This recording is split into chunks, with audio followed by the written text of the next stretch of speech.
परिचय। बीजगणित गणित की वह शाखा है जिसमें संख्याओं के स्थान पर अक्षर होते हैं। संख्याएं अचर होती हैं। उपयोग किए जाने वाले अक्षर चर कहलाते हैं। व्यंजक चर व अचर के साथ साथ अंकीय संकारकों का संयोजन होता है। जब दो व्यंजकों को एक साथ समीकृत किया जाता है तो हमें एक समीकरण प्राप्त होता है। कुछ समीकरण सभी मानों के लिए सत्य होते हैं और ऐसे समीकरण सर्वसम्मिकाएं कहलाते हैं।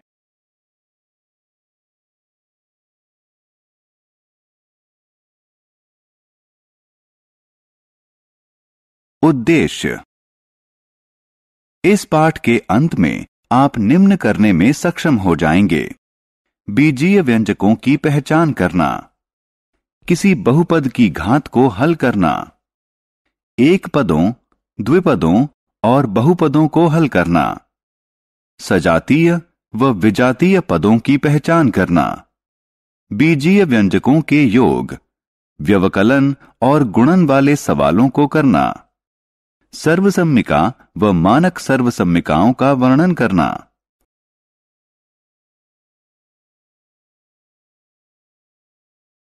व्यंजक क्या हैं? एक चॉकलेट का मूल्य 5 रुपए है और एक पेन का मूल्य 10 रुपए है। 3 चॉकलेट और 10 पेन का कुल मूल्य कितना होगा? इस सवाल को हल करने के लिए हम एक व्यंजक बनाते हैं। एक पेन का मूल्य x रुपए है। एक चॉकलेट का मूल्य y रुपए है। 3 पेन का मूल्य 3x है। 3 चॉकलेट का मूल्य 3y है। 10 पेन का मूल्य 10x। कुल मूल्य बराबर 3x जमा 10y है, जो कि गणना करने पर बराबर होगा 115 के। संख्या रेखा और व्यंजक। मान लें व्यंजक x जमा 4 है। मान लिया चर x संख्या रेखा पर x स्थिति ग्रहण करता है। चूंकि दिया गया व्यंजक चर 4 धनात्मक मान ग्रहण करता है, a x की दाईं ओर 4 इकाई पर स्थान ग्रहण करता है। यदि व्यंजक x घटा 4 हो तो a की स्थिति x की बाईं ओर होगी। मान लें कि व्यंजक 5x जमा 6 है। मान लिया चर x संख्या रेखा पर x स्थिति ग्रहण करता है। चूंकि दिए गए व्यंजक का पहला पद 5x है, 5x की स्थिति बिंदु D पर होगी। मूल बिंदु से बिंदु D की दूरी बिंदु x की मूल बिंदु से दूरी की 5 गुना होगी।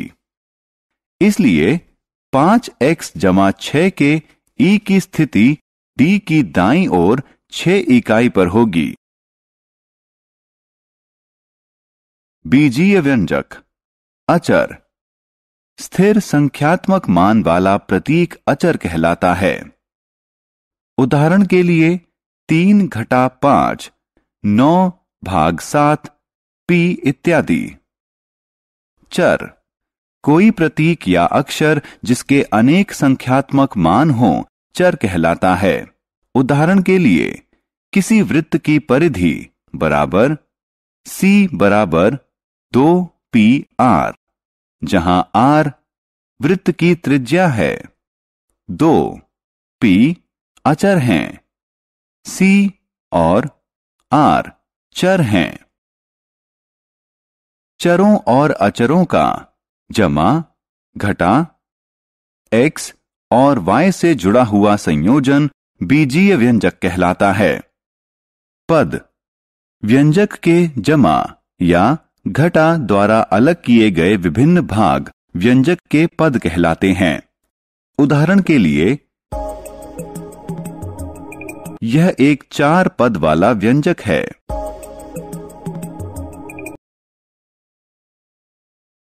बहुपद। ऐसा बीजीय व्यंजक जिसके चरों में केवल गैर ऋणात्मक पूर्ण सांख्यिक घातें यानी पावर होती हैं बहुपद कहलाता है।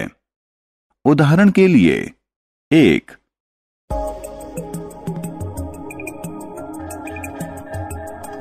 यह एक चर x में बहुपद है। 2,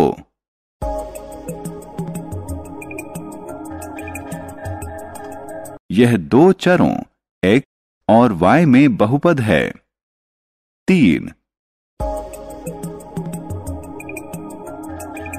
यह बहुपद नहीं है।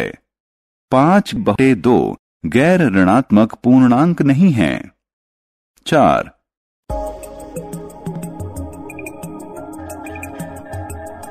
यह बहुपद नहीं है।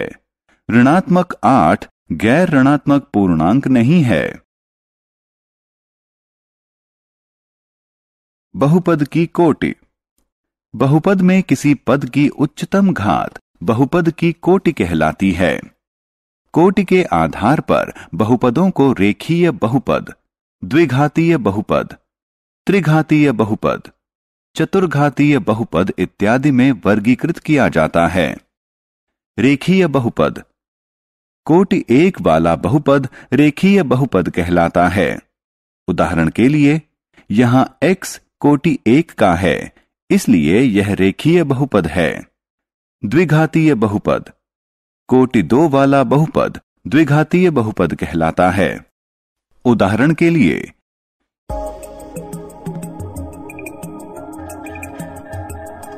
यहां x कोटि 2 का है, इसलिए यह द्विघातीय बहुपद कहलाता है।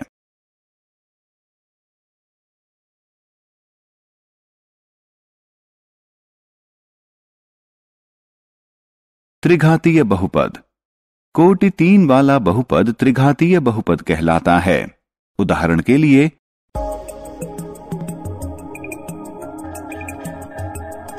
यहां x कोटि 3 का है, इसलिए यह त्रिघातीय बहुपद है। चतुर्घातीय बहुपद। कोटि 4 वाला बहुपद चतुर्घातीय बहुपद कहलाता है। उदाहरण के लिए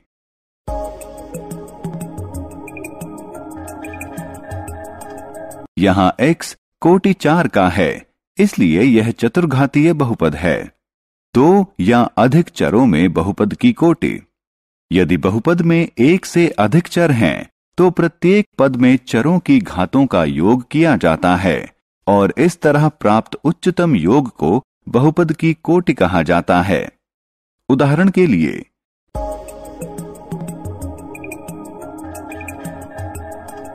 यहां x और y में कोटि 5 वाला बहुपद है। एकपदी, द्विपदी और बहुपदी। बहुपद के पदों की संख्या के आधार पर उन्हें एकपदी, द्विपदी, त्रिपदी और ऐसे ही डैश के रूप में वर्गीकृत किया जाता है। एक पद। जब किसी बहुपद में एक पद होता है तो इसे एकपदी कहा जाता है। उदाहरण के लिए हैरी के पास 7 गुलाब हैं, तो इसे 7x के रूप में निर्दिष्ट किया जाता है। यहां 7x एकपदी है। द्विपदी। यदि किसी बहुपद में 2 पद हैं तो इसे द्विपदी कहा जाता है। उदाहरण के लिए हैरी के पास 9 गुलाब हैं और 5 जेली हैं, तो हम इन्हें बीजीय व्यंजक 9x जमा 5y के रूप में लिखते हैं।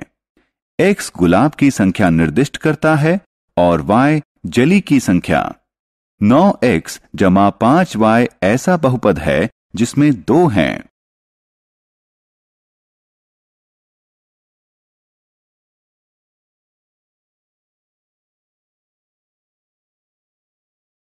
त्रिपदी। यदि किसी बहुपद में 3 पद होते हैं तो वह त्रिपदी कहलाता है। उदाहरण के लिए हैरी के पास 8 गुलाब, 6 जेली और 5 चॉकलेट हैं, तो इसे बीजीय व्यंजक के रूप में 8x जमा 6y जमा 5z लिखा जाता है। यहां x गुलाब की संख्या निर्दिष्ट करता है, y जेली की संख्या निर्दिष्ट करता है, z चॉकलेट की संख्या निर्दिष्ट करता है। 8x जमा 6y जमा 5z एक त्रिपदी है जिसमें 3 पद हैं। बहुपद। सामान्य रूप से यदि किसी व्यंजक में एक या अधिक पद हैं जिसके गुणांक शून्य नहीं हैं, तो वह बहुपद कहलाता है। उदाहरण 4x जमा 4xy जमा 17xz² घटा 10y² जमा 19।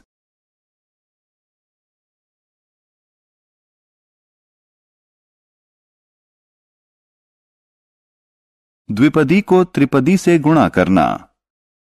इस गुणन में हमें त्रिपदी के सभी तीनों पदों को द्विपदी के दोनों पदों से गुणा करना होगा।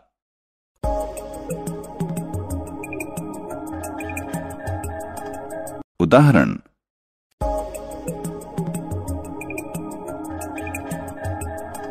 सरल करें।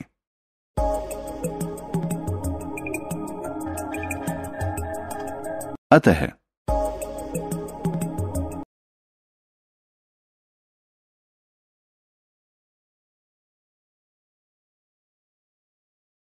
सर्वसम्मिका। सर्वसम्मिका क्या है? इस समीका पर विचार करें। हम इसके दोनों पक्षों का मूल्यांकन करेंगे। a के किसी मान के लिए समीका माना a बराबर 10।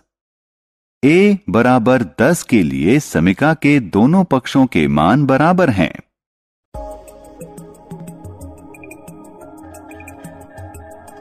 आइए अब a बराबर -1 लें। a बराबर -1 के लिए दायां पक्ष बराबर बायां पक्ष। हमने पाया कि a के किसी भी मान के लिए दायां पक्ष बराबर बायां पक्ष। ऐसी समीका जो इसके चर के किसी भी मान के लिए सत्य हो सर्वसम्मिका कहलाती है। इसलिए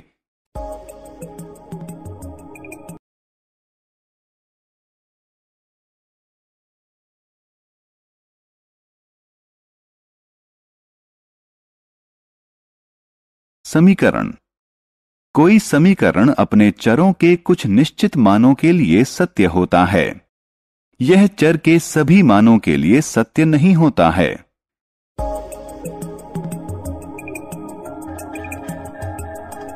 a बराबर 10 के लिए सत्य है, लेकिन यह a बराबर -1 या a बराबर 0 इत्यादि के लिए सत्य नहीं है।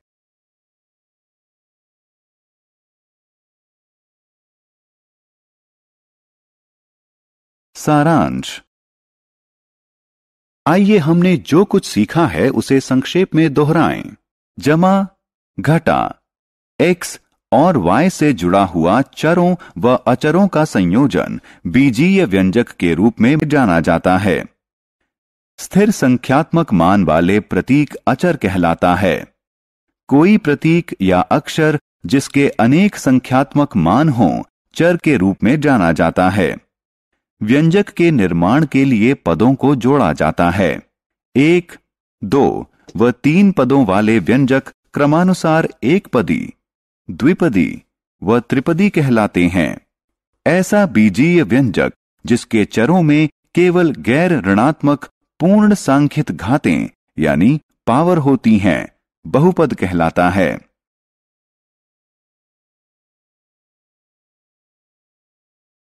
समान पद समान चरों से निर्मित होते हैं और इन चरों की घातें समान होती हैं। समान पदों के गुणांक समान हों यह जरूरी नहीं है। बहुपद को जोड़ते समय समान पदों और असमान पदों को अलग अलग व्यवस्थित करें और केवल समान पदों को जोड़ें। यही नियम घटाने के लिए भी अपनाएं। गुणन के लिए बहुपद के सभी पदों को दूसरे बहुपद के सभी पदों से गुणा किया जाता है।